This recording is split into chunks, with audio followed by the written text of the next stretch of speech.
여러분 안녕하십니까?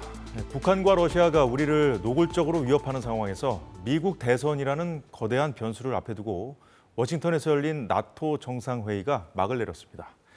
급박해지고 있는 국제 정세 속에서 우리 앞에 놓인 선택지는 뭔지, 어떤 길을 가야 할지 심도 있게 짚어보겠습니다. 오늘 함께할 패널은 박원곤 이화여대 북한학과 교수, 이호령 한국국방연구원 안보전략연구센터장입니다. 두 분 어서 오십시오. 네, 반갑습니다. 안녕하십니까? 네, 나토가 워싱턴에서 채택한 정상회의 선언 내용부터 간단히 살펴보겠습니다.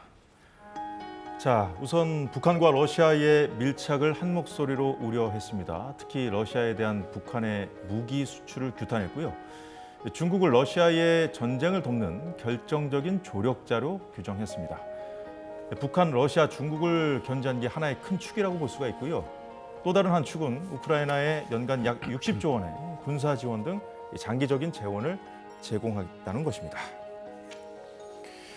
예, 정상회의와 이번 정상회의와 또 정상회의를 계기로 해서 여러 양자회담이 열렸는데요.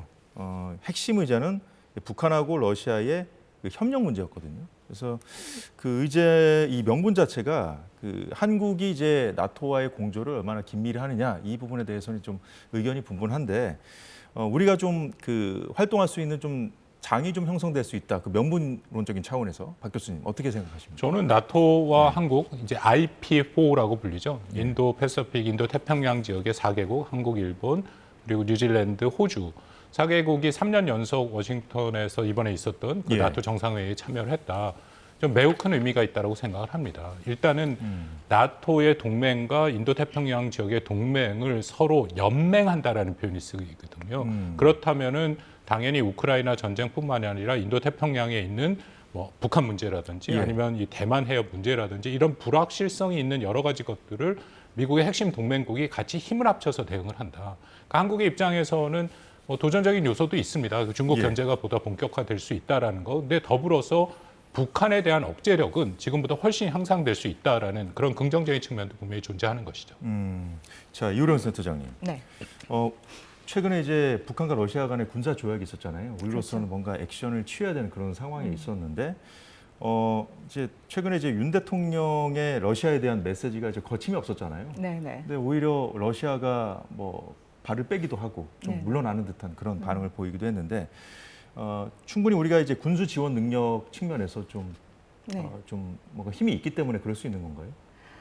보면은 이번에 나토 정상회담의 주요 이제 특징 중에 하나가 뭐냐면 주요 나온 합의 내용 중에 보면은 우크라이나에 대한 전쟁 지속 능력에 대한 지원을 계속해주겠다라는 부분과 또 언젠가 될지는 모르겠지만 우크라이나가 나토에 가입이 되는 거는 거의 기정사실화다라는 부분을 이야기를 해줬어요. 그러면 결국에는 이 전쟁의 러시아의 그런 우크라이나 침략에 대한 이 부분에 지속을 그러면 누가 시켜주고 있느냐? 북한이 이번에 그 조약을 통해서 군수물자라든지 이런 걸 지원을 통해서 이 전쟁을 지속을 시켜 나가고 있다라는 거에 대한 어떻게 보면 서방 국가들과의 굉장한 공고한 연대. 결국에는 대서양의 안보와 인태 지역의 안보가 굉장히 연결되어져 있다. 북한이 어떻게 보면 나토와 한국을 연결시키는 고리가 돼버렸네요. 결국에는 그런 거죠. 우크라이나 전쟁에 관련돼서 이 전쟁의 지속을 시켜주는 데 있어서 북한이 지금 역할을 하고 있는 거죠. 여기에 대한 위협에 대한 국제사회가 하나로 뭉쳤다라고 볼 수가 있는 거고 여기에 대해서 우리도 우크라이나의 그런 어떻게 보면은 국제법을 위반한 침략 전쟁에 대해서 우리는 우크라이나 편에 서서 을 해줄 수 있는 능력을 보완해주겠다라는 부분을 이야기를 했고 그래서 우리가 1,200달러를 지원을 해주기로 했는데 내년에는 여기에 대해서 2배 정도를 더 지원해주겠다라는 입장을 발표를 했죠. 반면에 이 나토 워싱턴 정상회의 선언의 이 두 번째 내용이죠. 우크라이나에 대한 지원은 불안정해 보입니다.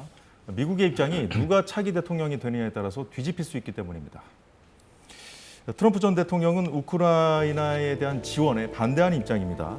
그래서 나토 정상들이 이 트럼프 당선에 대비해서 우크라이나 지원 보장안을 이번에 마련해 놓고 방어책을 구축했다는 평가도 나오고 있습니다. 자, 특히 우크라이나 군사 지원에 대한 주요 통제권을요, 미국에서 나토로 옮긴 점이 주목되고 있습니다.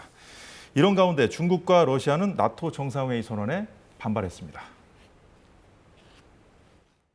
涉华的内容充满了偏见、抹黑和挑衅，我们对此强烈不满，坚决反对，已向北约方面提出严正交涉。 Идем уверенными шагами к холодной войне. Горячей даже. Все это уже было. 예, 중국과 러시아의 반응 뭐 예상했던 대로 나온 것이고요. 나토 정상들의 이른바 이 트럼프 방어책.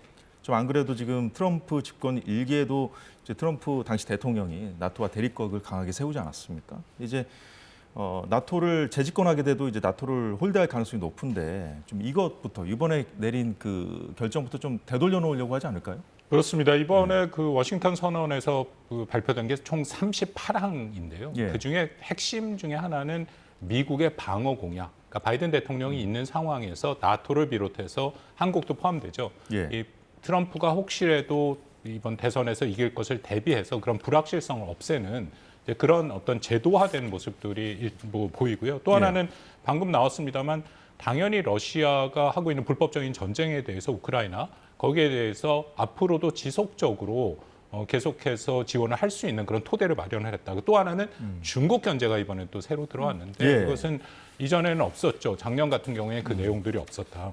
구체적으로 아까 말씀 좀 나온 것처럼 우크라이나에 대해서는 이런 것들을 통과시켰습니다. 우크라이나를 위한 나토 안보 지원 및 훈련 기구라는 일종의 기구를 설립을 했고요. 예. 이것을 통해서 앞으로 내년에 최소 400억 유로, 약 60조 원을 지원하겠다. 그러니까 이것은 방금 말씀하신 것처럼 네. 트럼프 전 대통령 같은 경우에는 이미 일종의 공약처럼 자기가 되면 우크라이나 지원 안 하겠다라는 식으로 많이 얘기를 했고 예. 더불어서 나토 동맹국들이 방위비를 제대로 지원하지 않기 때문에 지불하지 않기 때문에 미국이 과연 나토의 동맹국들을 그렇게 보호해줄 의무가 있느냐 이제 그런 문제 제기를 하고 있는데 그런 것에 대한 일종의 대응이고요. 중국과의 문제 같은 경우에는 사실은 뭐 트럼프가 재선이 되더라도 이것은 예. 계속할 가능성이 높습니다. 역시 중국에 대한 강력한 정책과 입장은 바이든과 트럼프가 같이 공유를 하고 있는 것은 맞는 거죠.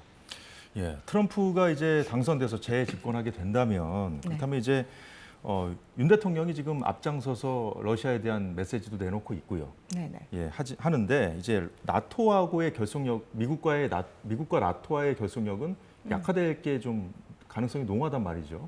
그럴 때 우리는 이런 현재의 기조를 계속 끌고 갈 것인가? 네네. 이 부분에 대한 좀 걱정도 있고요. 이렇게 네네. 가야 된다는 의견도 있던데 어떻게 보십니까? 네, 여러 가지 이제 생각해야 될 지점이 많다라고 생각이 드는데요. 근데 그럼에도 불구하고 몇 가지 우리가 방향성은 봐야 될 필요가 있을 것 같아요. 이제 첫 번째가 국제 안보 환경이 앞으로 향후 어떻게 전개되어질 것인가. 예. 그러니까 미국의 대통령이 누가 되느냐를 떠나서 전 세계 안보가 굉장히 서로 연결되어서 움직이고 있다라는 거죠. 그렇죠. 그러니까 예. 미국의 대통령이 누가 되느냐에 따라서 그 안보 환경의 그런 변화를 어떻게 보면 되돌릴 수 있을 만큼의 그 변화의 구조라든지 속도라든지 이런 나가 좀 거리가 있다. 그런 측면에서 우리는 예. 큰 어떻게 보면 안보 환경의 변화라든지 그 지역의 그런 안보 부분이 연결되어 있다라는 점을 고려해 본다면 예. 우리가 지금 나토와의 그런 협력 부분 또 인태 지역과 나토 서유럽 국가들 간의 이 연대 부분이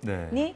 단순히 미국의 대통령이 바뀌는 거에 따라서 기존에 해왔던 루트가 다시 이런 공고화가 뒤로 백할 수는 없다라는 거죠. 그래서 크게 보면 방향성 측면에서는 지금의 기조가 예. 미국의 대통령이 바이든 대통령이 되던 아니면 트럼프 대통령으로 바뀌든 간에 예. 이 기조는 계속할 가능성이 높다라는 말씀을 드리고 싶고요. 네. 우리가 이미 또 나토와의 협력을 통해서 여러 가지 부분이 이전과 또 많이 달라진 점 중에 또 우리가 주목해야 될 점이 뭐냐면 예. 보면 우리가 방산 분야에 대한 역량이 또 나토와에서 굉장히 협력 부분이 이전보다 많이 공고화된 그쵸. 거죠. 예, 예. 그리고 또 인도 태평양 국가의 이 4개 국가가 3년 연속 같이 초대되어졌다라는 점에 있어서는 앞으로 향후 위협이라는 부분이 신안보 위협 쪽으로 확대가 되고 여기에 대한 협력 부분이 굉장히 공고화가 되고 있다. 그래서 뭐 예. 반도체화 협력이라든지 뭐 방산 부분의 협력이라든지 그러한 방산의 협력 부분에 그런 어떤 지속 가능한 전장 물자라든지 이런 예. 거를 발전할 수 있는 협력 틀을 만든다라든지 이런 부분은 미국의 대통령의 바뀌고 미국의 대통령이 어떻게 보면 나토에 대한 어떤 정책의 변화를 약간 뭐 수정을 한다 할지라도 이거는 또 우리와 나토와의 그 관계에서의 지속성을 갖는 부분이라고 볼 수가 있겠죠. 그렇군요. 자, 트럼프 전 대통령이 이제 당선이 된다면 즉시 우크라이나에 대한 지원을 끊고 푸틴과 종전 협상에 나서겠다는 입장을 여러 차례 이제 밝히지 않았습니까? 이제 푸틴과 그런데 협상을 하더라도요, 박 교수님, 뭔가 이제 푸틴을 좀 압박할 만한 그런 카드를 갖고 해야지 그냥 종전이 되는 건 아니잖아요. 그렇습니다. 네. 뭐 당연히 우크라이나에서 하고 있는 러시아의 불법 침공과 이 문제는 미국의 트럼프의 전 대통령이 되더라도 미국의 사활적 이해가 걸려 있는 것은 맞습니다. 예. 만약에 트럼프가 지금 얘기하는 것처럼 당장 우크라이나에 대한 지원을 멈추고 그리고 뭔가 자신의 개인적인 관계를 활용을 해서 늘 푸틴과 관계가 좋다라는 식으로 얘기를 하니까 예. 관계를 활용해서 문제를 해결하려고 한다 하더라도 이게 쉽게 해결이 되지는 않습니다. 이번에 그 워싱턴 선언의 나토의 핵심 중에 하나가 예. 아까 말씀드린 것처럼 그런 것을 나토 동맹국들이 이미 예견을 하고 있기 때문에 혹시라도 트럼프가 등장해서 우크라이나의 지원을 끊더라도 유럽 동맹국, 나토 국가들이 그것을 계속할 수 있는 그런 여건들을 만들어 놓은 것이거든요. 그래서 트럼프도 분명히 이 부분에 대해서 고민은 할 것이고 그리고 일방적으로 그렇게 미국이 독단적으로 결정하기에는 방금 말씀하신 것처럼 예. 미국이 갖고 있는 카드가 그렇게 많지 않습니다. 예를 들어서 우크라이나에 대한 지원을 당장 중단한다면 미국 네. 국내에서부터의 반발이 생길 그렇죠. 가능성이 매우 크거든요. 예. 그래서 우리가 트럼프를 잘 읽어야 되는데 일단은 뭐 사람들에게 미국 국민들에게 듣기 좋은 얘기를 많이 하죠. 이게 선거라는 것이 앞에 있기 때문에 이 우크라이나 전쟁에 대해서도 미국 내에서도 한 뭐 40%, 50%가 반대 의견도 있으니까 예. 그렇게 듣기 좋은 얘기를 하지만 실질적으로 본인이 다시금 재집권을 했을 때의 정책 방향은 조금 차이가 있을 수 있다는 걸 읽어내야 된다고 생각합니다. 그러니까 이제 우크라이나에 대한 지원에는 이제 반대 입장이 분명한 트럼프 진영에서 한국의 이제 우크라이나 이제 살상 무기 지원 검토에 대해서 어떻게 생각하냐는 질문에 적절한 대응이라고 했거든요. 이것도 어떻게 보면은 지금 한국 정부의 기조가 이 푸틴에 대한 압박 카드로 쓸 수 있는 그런 흐름 아닐까요? 우크라이나 예. 지원에 대해서 반대한다고 얘기를 하는 것에 예. 다른 쪽 면을 트럼프의 얘기를 들어보면 그만큼 유럽 국가들이 더 지원을 하라라는 의미가 있습니다. 이미 뭐 트럼프가 굉장히 잘못된 숫자를 얘기하고 있는데 미국이 유럽 국가 전체를 합친 것보다 10배를 더 우크라이나에 지원하고 있다는데 그건 사실이 아니고요.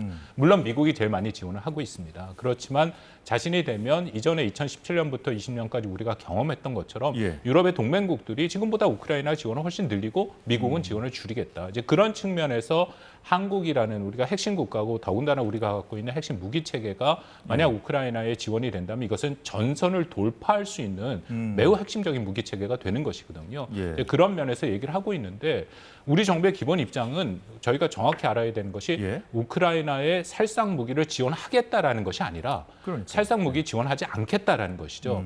그렇지만 만약에 러시아가 북한에게 정밀 무기를 지원하게 된다면 예. 그것은 한국에 대한 실존적 위협이 되기 때문에 우리도 거기에 대한 대응 조치로 하겠다. 예, 예. 근데 방점은 지원하지 않을 테니까 러시아도 행동을 삼가하라. 이제 그런 메시지라고 생각합니다. 자, 우리는요, 북한과 러시아 간의 어떤 밀착, 우려라는 이 나토의 명분에 기대서 이 현재 상황에서 우리가 취할 수 있는 이 전략적인 이익을 최대한 취하면 되지 않을까 하는 생각이 드는데요. 이런 관점에서 한미 정상이 이 한반도 핵 작전 지침을 승인하는 공동 성명을 채택한 것을 눈여겨볼 필요가 있을 것 같습니다. 핵심 내용을 보면요, 북한의 한국에 대한 어떤 핵 공격도 즉각적으로 또 압도적으로 결정적인 대응에 직면할 거다. 그리고 한미 핵협의 그룹의 과업의 신속한 진전에 대한 내용을 담고 있는데요. 자, 이유령 센터장님. 네. 좀 지금 우리가 북러 밀착이라는 그 우려, 나토의 우려, 그 명분 거기에 좀 기대서 좀 네. 의미 있는 성과라고 볼 수 있지 않겠습니까? NCG와 관련돼서 저희가 작년 워싱턴 선언을 통해서 NCG가 만들어진 거죠. 예. 그리고 나서 지난 1년 동안 이제 NCG라는 틀 속에서 무엇을 할 것인지에 대한 지침을 사실상 지난 6월 11일에 저희가 이제 지침에 대해서 협정안을 만들었어요. 이제 이거를 이번에 그 나토 정상회의 회담을 하러 간 김에 대통령 양국 대통령이 거기에 대한 공동 성명을 한 거죠. 그 지침에 대해서 양쪽 한미 수장들이 사인을 하고 거기에 대해서 양국 순회가 공동 성명을 발표했다라는 점에서 이전에도 없었던 그런 어떻게 보면 확고한 안전 보장에 대한 그런 퍼포먼스를 했다라고 볼 수가 있겠죠. 그럼 한미 간의 핵이라든가 재래식 무기까지 통합까지 할 수 있는 그런 새로운 작계가 도출될 가능성이 있다고 보십니까? 이 NCG에서 관련돼서 우리가 이제 보면 일체형 확장 억지 체제가 만들어졌다라고 볼 수가 있는데 우리가 보통 기존에는 이제 확장 억지라고 이야기했을 때 그 확장 억지에 대해서 미국이 일방적으로 북한의 위협이나 이런 거에 대해서 우리와 상의는 하지만 그들이 확장 억지로 뭐를 해줄 것인가에 대한 부분은 잘 알지 못했다라는 그렇죠. 점이죠. 그러나 NCG를 통해서는 북한의 위협에 대해서 어떠한 미국이 핵 전력을 사용할 것인지 그리고 거기에 대한 우리가 같이 시너지 효과를 내기 위해서 재래식 전력을 어떤 걸 썼을 때 그 승수 효과를 확대시킬 수 있는지에 대한 논의를 사전부터 우리가 시나리오라든지 TTX를 통해서 이거를 활성화시켜서 최선의 선택을 우리가 찾을 수가 있고 그거를 실질적으로 북한이 그런 위협을 했을 때 그 옵션을 사용할 수 있는 그런 체계를 한미 간에 만들었다라고 볼 수가 있는 거죠. 예. 자, 박 교수님은 향후에 한미 간의 핵 자산 전개, 운용 어떤 방식으로 좀 전개될 거라고 보십니까? 일단 제가 좀 총평으로 말씀을 드리면 미국이 한국같이 한미 상호방위 조약이 있지 않습니까? 조약을 맺고 그런 방위를 공약한 국가, 이것을 우리가 조약 동맹이라고 얘기하는데요. 이런 국가가 한 50여 개국 됩니다. 거기에는 한국같이 만약에 침공을 당하면은 미국이 갖고 있는 핵을 포함해서 모든 자산을 동원해서 다 이것을 방위 공약을 이행한다라고 얘기했는데 그런 측면에서 이번에 나온 이게 정확한 명칭이 한미 한반도 핵 억제 핵 작전 지침에 관한 공동 성명이거든요. 지침인데 가장 높은 수준입니다. 그러니까 실질적으로 비핵 동맹국의 이 정도 수준의 제도화를 해준 적은 없다. 그러니까 몇 가지 특징이 방금 전략 자산도 나왔는데요. 몇 가지 특징 중에 하나가 기존에는 북한의 핵을 억제하겠다, 못 쓰게 하겠다는 거에 중점을 뒀다면 이제는 사실상 북한이 핵을 쏘겠다고 계속 얘기를 하고 있지 않습니까? 핵을 쏘면 어떻게 한미가 대응할 것이냐.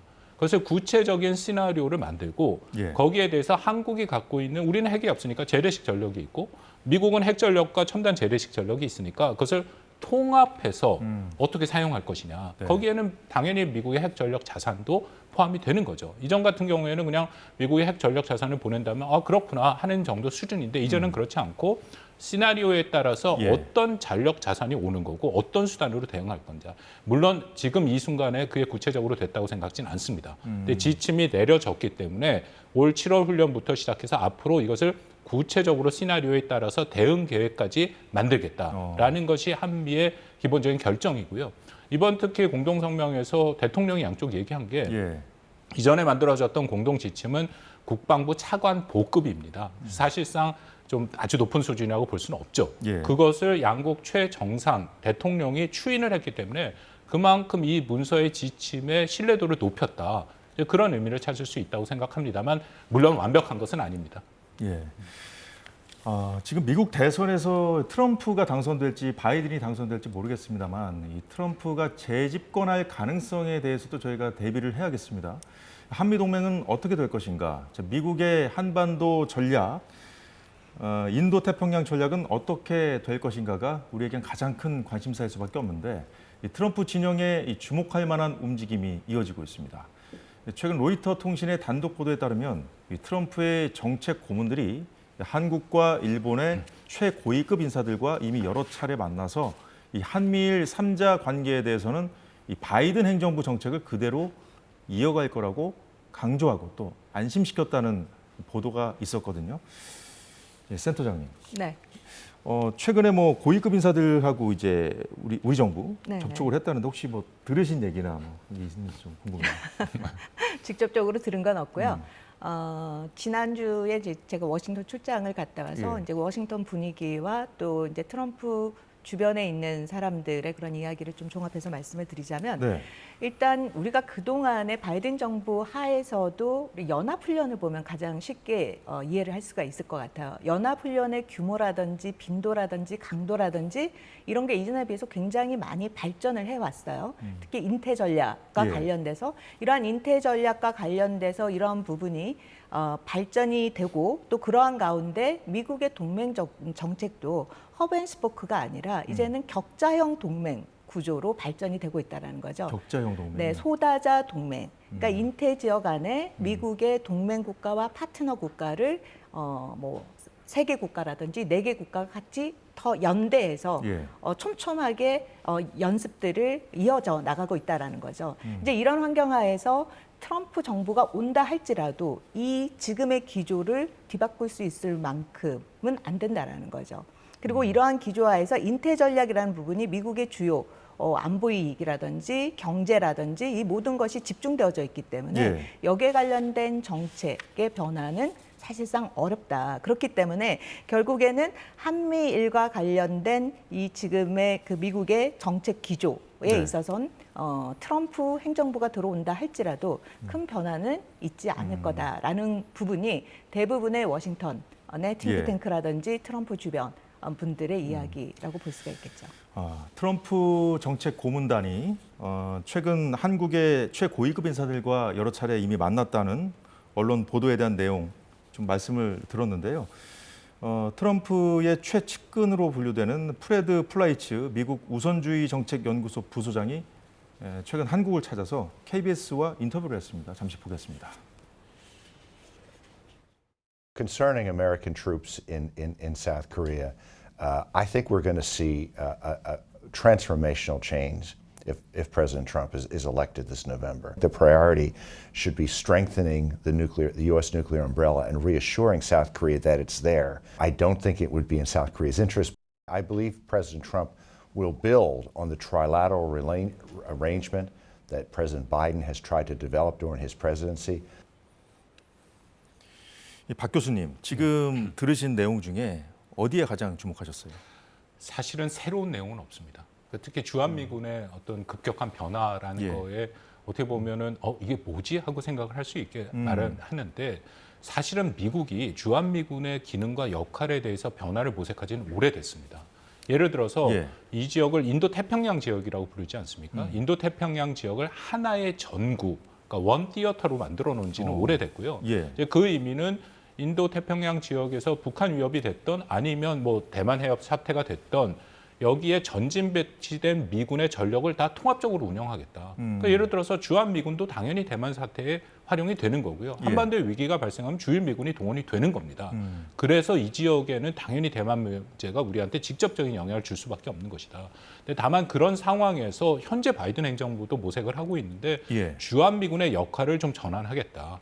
그러니까 기존의 북한에 대한 위협을 한국이 훨씬 더 책임을 지고 담당을 하고 물론 핵에 대해서는 우리가 핵이 없기 때문에 예. 거기에 대한 확장 억제는 미국이 제공을 해주긴 하지만 주한미군의 역할들은 이전보다는 훨씬 더 이 인도태평양 지역의 광범위한 범위에서 움직일 수 있는 그런 기능으로 확대하겠다라는 것은 사실은 한 20년 전부터 나왔던 얘기긴 합니다. 그런데 그렇습니까? 그동안 예. 뭐 9.11 테러랑 여러 가지 복잡한 문제가 있었지만 트럼프 행정부 중반부 이후부터 지금까지 미국이 계속 해온 것이고요. 그렇기 때문에 트럼프 대통령이 다시 재집권한다면 이것이 계속 지속될 가능성은 있다. 거기에 대해서는 우리가 이미 미국과 얘기를 하고 있고 또 우리 국민도 일정 수준 거기에 대한 이해를 예. 바탕으로 대비를 할 필요가 있다고 생각합니다. 그 주한미군의 주둔 목적에 대한 그 역할론에 대한 말씀을 해주셨는데 이미 20년 전부터 그런 논의, 그러니까 이제 단순히 한국 방어만을 위한 것이 아니라 그 인도 태평양 그 전략 차원에서 주둔한다는 그런 말씀. 근데 이제 최근에 이제 중국과 러시아가 노골적으로 우리를 위협하고 있는 그런 상황. 네. 북한의 배후에 뭐 중국과 러시아가 있다는 것을 숨기지 않는 네. 노골적으로 이제 북중러 이 삼각 구도를 형성하고 있는 그런 상황에서 나온 이 주한미군의 혁신적인 변화를 우리가 어떻게 봐야 될지. 그런데 중국과 러시아를 겨냥한 어떤 첨단 무기를 배치할 수 있다는 그런 의미로 볼 수 있는 것인지. 그 지금 부분 좀 방금 궁금합니다. 예. 그 교수님께서 말씀해 주신 부분은 예. 2000년대 초에 미군의 그 트랜스포메이션 국방 혁신 부분과 관련된 부분에서의 미군이 어떻게 주둔한 미군이 어떤 역할을 해야 되느냐에 대해서 이제 말씀을 해주신 것 같아요. 그러니까 네. 그 방향성에 있어서는 지금 또 그 기조가 갖고 있다라고 봐야 되는 거고요. 그다음에 북중러 3자 협력 부분과 관련돼서는 예. 이 워딩은 누가 제일 좋아하는 워딩이냐? 북한이 가장 좋아하는 워딩이죠. 중국과 러시아는 북한이 생각하는 것만큼 삼국 간의 그러한 전략적인 협력 관계에 대해서 생각하고 있지 않다라고 저는 보여집니다. 이제 그런 측면에서 지금 뭐 트럼프 측근에 있는 그런 인사들의 그런 말들, 예. 뭐 주한미군과 관련된 뭐 특별한 뭐 역할이라든지 임무라든지 뭐 이런 부분을 언급했다라고 했을 때 예. 저는 그건 정치적인 좀 수사하고 선거를 앞둔 그런 정치적 수사에 더 포커스를 맞춰줘야 되지 그것이 지금까지 진행되어 오고 있는 이러한 인태 지역에서의 그 전략 안보 환경에서의 그것이 어떻게 보면 큰 변화를 가져올 수 있는 그런 워딩은 아니라고 보여집니다. 제가 한 가지 예. 좀 짚고 넘어갈 부분이 있는데요. 주한미군의 역할이 바뀌었다. 이전에는 북한에 대한 위협을 온전히 대비하는 유일한 목적이었던 것이 방금 말씀드린 것처럼 인도태평양 지역 전체로 확장이 된다고 해서 주한미군의 미국의 방어 공약이 약화되는 것은 절대 아닙니다. 오히려 인태 지역을 전체를 하나의 전구로 활용하면서 한반도의 위기가 발생한다면 예. 이 지역에 있는 전력들이 다 들어올 수 있다는 것. 그렇다면 북한이 제일 잘 알고 있죠. 여기에 대해서 북한에 대한 억제력이 훨씬 향상된다라는 것이고요. 그렇게 전력이 들어오기 위해서는 빠른 투사 능력이 필요한데 미국이 그것을 충분히 만들고 있고 동맹국가 협력을 강화하고 있고 아까 모두에서 말씀드린 예. 사실은 나토 국가와도 협력을 하겠다. 그렇게 되면 이것이 순조롭게 된다면 나중에 이런 상황이 옵니다. 현재 북한이 상대를 하고 있는 것은 한미일까지죠. 안보협력. 근데 예. 거기에 대해서 나토까지 협력하는 거대한 군사협력체를 대응을 해야 되기 때문에 한국이 한 북한에 대한 억제 능력은 훨씬 커질 수 있다. 이제 그 면도 분명히 우리가 생각해야 된다고 판단합니다. 자, 밤전에 이제 플라이츠 부소장의 말을 들었는데 지금 일각에서 지금도 거론되고 있습니다. 한국 핵무장 용인설 이것도 좀 일축을 해버렸거든요. 네, 네. 예. 어떻게 보셨습니까? 일단 그 핵무장이라든지 뭐 전술핵 재배치라든지 이건 미국의 정치인들이 한 말일 뿐인 거죠. 워낙 여러 가지 그렇죠. 말이 나와서 여러 가지 이야기 나온 것 중에 네. 하나인 것뿐이고 또 그런 측면에서 이번에 그 NCG와 관련돼서 양국의 그 수뇌부들이 공동 성명을 발표한 것도 그런 점을 불식시키기 위한 어떻게 보면 확고한 입장이라고 보여집니다. 다시 한번 강조해서 말씀을 드리자면 결국에는 NCG에 기반한 어떻게 보면 대북 억제 능력이 이전과는 굉장히 높아진 수준으로 한미가 이전에 굉장히 거기에서 중요한 포인트가 뭐냐면 예. 정보를 공유를 한다라는 거예요. 그러니까 미국의 핵 전력과 우리의 재래식 전략과 관련돼서 일체형 확장 억제를 하기 위해서 이전과 다르게 굉장히 높은 수준의 정보를 공유할 만큼의 네. 연합 대응 태세를 굉장히 높이는 수준이 되어졌다라는 점에서 핵무장이라든지 전술핵 배치를 예. 상쇄시킬 만한 그러한 역량을 구비를 했다라고 볼 수가 있겠죠. 일단은 핵 우산을 강화하는 것이 우선이다라는 것이 어쨌든 트럼프 진영의 가장 최근에 나온 목소리예요. 그러면 이제 지금 현재 바이든 정부의 기조하고도 맞아 떨어지고 우리는 거기에 맞춰서 지금까지 쭉 해왔잖아요. 그러면 이제 누가 대통령이 되더라도 이 부분은 우리가 걱정할 필요가 없는 겁니다. 우리 방금 이효령 센터장이 얘기한 것처럼 트럼프의 측근이라고 얘기하는 사람들이 굉장히 많습니다. 그렇지만 이것은 사실상 트럼프의 마음이다라고 판단이 돼서 여전히 불확실성이 있다라는 전제로 말씀을 드리긴 합니다만 트럼프 입장에서도 그렇게 한국의 핵무장이라든지 주한미군 철수라든지 그런 것을 쉽게 결정할 거라고 저는 전혀 생각지 않습니다. 왜냐하면 트럼프 행정부 때 우리가 충분히 경험해 본 것이 트럼프는 동맹을 비용 편익적으로 보죠. 다시 말씀드려서 표현이 좀 거칩니다만 동맹국의 팔을 비틀어서 비용을 더 많이 내게 하겠다라는 게 트럼프의 기본적인 생각이지 동맹 공약을 완전히 없애버리겠다 그런 것은 아니거든요. 동맹 공약을 없애버리면은 한국을 비롯해서 미국의 핵심 동맹국이 미국의 비용을 더 이상 지불할 이유가 없어집니다. 그 트럼프가 원치 않는다라는 것이고요. 또 핵무장을 허용한다라는 것은 뭐 또 한 트럼프의 측근 중에 한 명이 얘기를 해서 굉장히 많이 얘기가 돼 있는데 예. 저는 그것도 굉장히 어렵다라고 생각이 됩니다. 한국이 핵무장을 할 수 있는 조건은 저는 두 가지라고 생각하는데 첫 번째는 미국이 사실상 동의를 해야 됩니다. 그렇지 않을 경우에는 한국의 핵무장 이후에 나타나는 너무나도 많은 우리의 재앙 요인이 있고요. 두 번째는 1968년에 비확산 체제라는 것이 통과되면서 예. 세계 5대국, 이게 유엔 안보리 상임이사국인데 그 국가들에게만 공식적으로 핵을 보유할 수 있는 핵 독점권을 줬죠. 예. 그게 무너지는 거죠. 그렇게 되면 이건 한국뿐만 아니라 아까 말씀드린 굉장히 많은 미국의 예. 비핵 동맹국이 핵무장을 고민하게 되는 거고 우리도 거기에 따라서 그냥 핵무장을 하면 되는 겁니다. 핵 확산이라는 것은 세계에 대한 가장 큰 위협이 될 수 그렇죠. 있는 그건 기본 요소잖아요. 원칙이 사라지는 거기 때문에 그 원칙이 네. 없는 한에서는 뭐 모든 국가들이 핵을 통해서 자유권을 추구할 수 있게 되는 거죠. 그 두 가지 조건이 아닌 한 전 트럼프가 됐던 바이든이 됐던 앞으로도 핵에 대해서 한국이 이렇게 쉽게 무장을 할 수 있는 여건은 안 된다. 그렇게 판단이 됩니다. 예. 북한과의 대화 가능성 이 부분에 대해서도 이제 플라이츠 부소장이 입장을 밝혔는데 잠시 들어보겠습니다. This is the best of several bad options, and an engagement by our president in dialogue can help lower tensions. I don't know what the conditions will be. If I was to recommend a condition for a summit, I would say that Kim has to immediately stop sending weapons to Russia to use in the war in Ukraine. 예, 김정은과 다시 이제 대화를 할 거라는 얘기는 뭐 트럼프가 이미 여러 차례 이제 공개 석상에서 얘기를 했기 때문에, 근데 전제 조건으로 이 러시아 무기 지원 중단을 제언했어요. 네네. 이 부분은 좀 의미가 있는 겁니까? 일단 첫 번째로는요. 예. 트럼프 대통령이 집권을 해서 대화를 제의를 한다 해도 북한이 받아들일 가능성은 저희 0%라고 봅니다. 과거와는 다르다. 네네. 왜냐하면 한 번 하노이 회담 결렬을 예. 이미 겪었기 때문에 북한은 지금의 이러한 상황 하에서 트럼프가 집권하더라도 대화할 가능성은 매우 낮다, 거의 없다라고 보는 게 맞을 것 같고요. 그다음에 두 번째, 미국이 가장 나쁜 것 중에 그나마 가장 괜찮은 게 대화다 해서 그런 대화를 나오기 위해서 무기 지원을 중단을 해라라고 했을 때 과연 그것을 북한이 수용을 할 것인가를 질문을 던져본다면 그것도 저는 북한이 거부할 거라는 생각이 듭니다.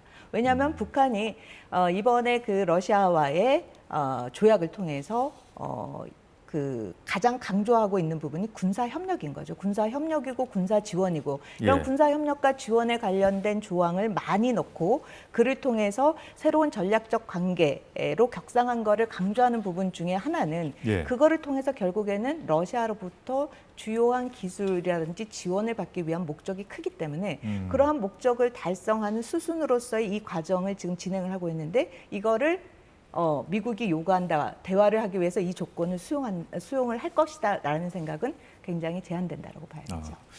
자, 플라이츠 부소장이요. 지금 방금 나온 그 영상에는 안 나온 말이지만 이런 얘기도 했어요. 북한을 핵 보유국으로 인정하지 않을 거라고 하면서 이제 북핵 용인설도 일축을 했고 완전한 비핵화 CVD도 다시 한번 강조를 했거든요. 핵 구축 협상이 될 가능성은 없냐는 질문에는 비핵화와 핵 군축이 다르지 않다고 얘기했는데 이 부분이 좀 애매모호한 것 같아요. 그 마지막 부분은 원칙 차원에서 그렇습니다. 왜냐하면 비핵화라는 것은 궁극적으로 핵을 없애는 것이죠. 핵 군축도 궁극적인 목표는 핵을 없애는 겁니다. 그런데 단계적으로 한다. 그럼요. 단계적으로. 그러니까 비핵화도 사실 단계적으로 해야죠. 북한의 비핵화를 한꺼번에 한다라는 것은 비현실적인 거고 이것도 상응 조치에 따라서 단계적으로 하는데 최종적으로 핵을 없앤다라는 것이고 예. 핵 군축도 결국 최종의 목표는 핵을 없애는 겁니다. 그래서 이게 개념적으로는 같은 얘기인데 문제는 핵 군축하면은 우리가 일상적으로 생각할 때 핵을 남겨두고 일부만 없앤다고 생각을 하기 때문에 그 표현을 삼가해서 쓰는 거죠. 예. 그렇지만 학계에서는 정확히 따지면 핵 군축도 비핵화랑 상응한다라고 볼 수 있습니다. 이효령 센터장님은 이제 트럼프가 다시 만약에 재집권하게 돼서 손을 내밀더라도 김정은이 잡지 않을 거라고 말씀을 하셨는데 만약에 이게 단계적 방식의 접근법을 취한다면 김정은이 나올 수도 있지 않을까요? 협상장에 다시? 저는 트럼프가 김정은한테 손을 내밀 가능성이 크지 않다고 생각합니다. 그래요? 왜냐하면 트럼프라는 인물을 우리가 경험을 해봤는데 이 사람은 아까 말씀드린 것처럼 비용 편익에 굉장히 민감한 사람인데요. 2018, 19년 해봤거든요.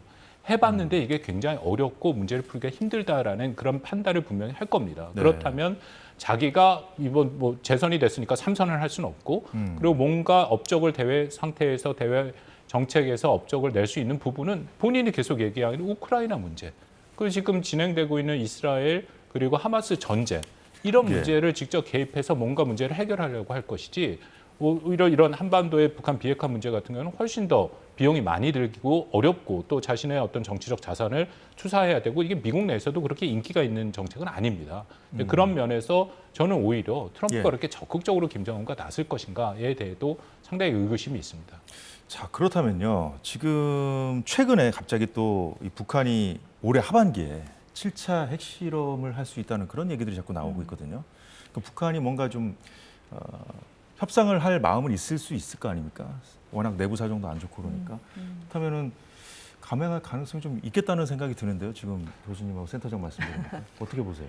저는 7차 핵실험을 할 가능성이 오히려 이번에 북한이 러시아와 조약을 맺었기 때문에 할 가능성이 더 낮아졌다라고 보여져요.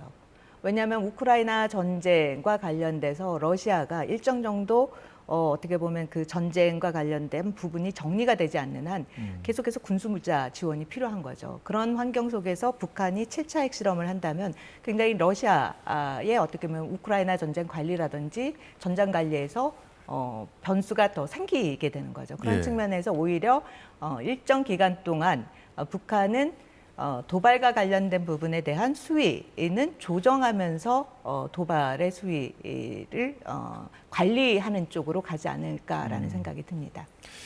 어떻게 보십니까, 교수님? 저도 비슷한 의견인데요. 7차 핵실험을 하는 거에 또 하나의 핵심 변수는 중국의 태도죠. 그러니까 중국의 입장에서는 만약 예. 북한이 7차 핵실험을 감행한다면 이것은 북한 문제가 굉장히 심각하게 다시 부각될 수 있고 그렇다면 미국 내에서 다시금 중국 책임론이 부과될 수 있는데요. 중국은 아시다시피 올해 작년 11월 이후에 미중 정상회담 이후에 올 한 해 동안 미중 관계를 일종의 관리를 하려고 합니다. 왜냐하면 중국 내부도 문제가 심각한 것들이 많기 때문에 그러니까 예. 이런 상황에서 한반도의 긴장이 조성되는 것은 원치 않고 있다. 이런 면에서 물론 현재 북한과 중국 간의 관계에 네. 이상 징후가 보이긴 하는데 만약에 여기서 북한이 7차 핵실험까지 한다면 중국 관계가 더 안 좋아질 수도 있다. 이제 이 부분도 하나의 변수가 될 수 있다고 생각합니다. 지금 이제 중국과 북한 사이에 이상 징후가 많이 보인다고 말씀을 해주셨는데, 네. 그건 이제 최근에 이제 그 푸틴과 김정은이 가까워진 이후에 좀 그런 상황이 도드라져 보이는 것 같아요. 지금 보면 사실상 중국에 대한 그 북한의 의존도가 굉장히 높지 않았습니까? 경제 네. 같은 경우에는 뭐 90% 이상의 의존도가 될 정도로. 그래서 북한의 문제를 해결하면 우리가 가장 먼저 떠오르는 국가가 중국인 거죠. 그만큼 중국이 대북 영향력이 높을 것이고 예. 그러한 외교적인 협상을 하는 데 있어서 중국 변수를 많이 사용했는데 이제는 이런 조약을 통해서 북한이 러시아 쪽으로 가다 보니까 예. 북한 문제와 관련돼서 어떻게 보면 외교적인 협상을 해야 되는 국가가 두 개 국가가 된 거죠. 그런 측면에서 중국 입장에서는 굉장히 어떻게 보면 외교적인 예. 영향력 측면에서 북한에 대한 영향력이 낮아졌다. 그거에 대한 불편함은 분명히 있는 거죠. 그러니까 지금 말씀 들어보니까 이제 중국 입장에서는 이 한반도는 뭐 내가 주도했던 무대인데 왜 푸틴이 끼어드는가 뭐 이런 불만의 표시 뭐 이렇게 해석해 볼 수 있을 것 같은데요. 자, 그렇다면 앞으로 이제 뭐 미국 대선도 있고 불확실성이 있습니다만 우리가 이제 그 중국과 북한, 러시아 간에 약간 이상 징후도 있고 막 그렇지 않습니까? 여러 가지 상황이 있습니다만 우리가 좀 이런 부분들을 좀 이용할 수 있는 부분이 있을까요? 북중 간의 관계가 이상 지원이 있는 것은 맞습니다. 두 가지 이유인데요. 하나는 중국 같은 경우에는 북한과 러시아의 협력의 동기가 우크라이나 전쟁이잖아요. 그러니까 중국은 미국과의 전략적 경쟁이 강화될수록 유럽 국가와의 관계가 중요합니다. 그렇기 때문에 시진핑 주석이 프랑스 마크롱 대통령을 국빈 방문하면서 유럽 국가에 나름대로 공을 들이고 있는데 예. 계속해서 북러가 밀착하니까 거기에 거리를 둘 수밖에 없는 거고 또 하나는 저는 세계관의 차이도 보이거든요. 세계관이. 예, 왜냐하면 중국 같은 경우에는 기존의 질서를 완전히 무시하고 훼손하고 새로 만들겠다는 것이 아니라 예. 미국 주도의 질서 하에서 자신들이 최강국이 되겠다는 생각이 있는데 북한과 러시아는 기존의 질서를 훼손하고 있으니까 일정 수준 거리를 둘 수밖에 없다. 근데 그렇다고 요즘 또 그 북중 간의 이상 관계설이 계속 나오니까 예. 마치 한국이 이 관계를 활용을 해서 중국을 완전히 우리 편에 끌어들이거나 아니면 북한 핵 문제에 대해서 중국이 이전과는 다르게 매우 건설적인 역할을 할 수 있을 것이다라는 기대를 하는데 그건 또 아닙니다.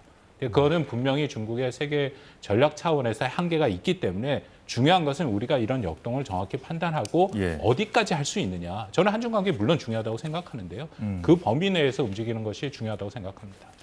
네, 한반도 핵작전 지침 승인 소식이 있기 때문에 이제 북한의 반응도 좀 나오겠죠. 여튼 우리가 이럴 때일수록 보다 좀 강경하고 좀 원칙적인 대응이 좀 필요하지 않는 그런 시점이 아닌가 하는 생각이 듭니다. 우리는 두 분 말씀은 여기까지 듣겠습니다. 수고 많으셨습니다.